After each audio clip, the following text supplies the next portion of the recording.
Ingon ng doktor, wala ko na kay ma-feel karon kay comatose ka.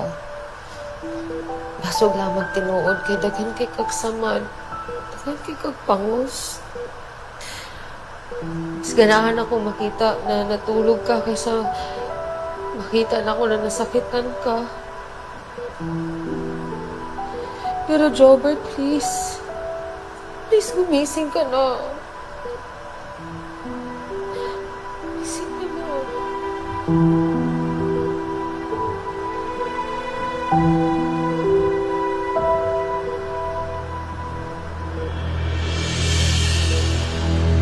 Jobert? Jobert, gising ka na. Jobert,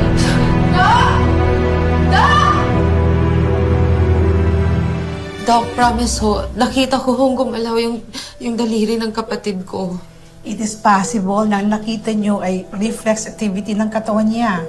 It can happen, pero kahit na hindi conscious, utak niya.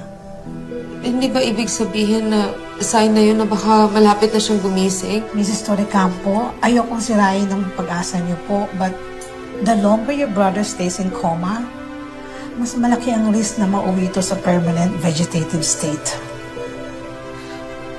Ibig niyo bang sabihin pwedeng hindi na siya magising kahit kailan?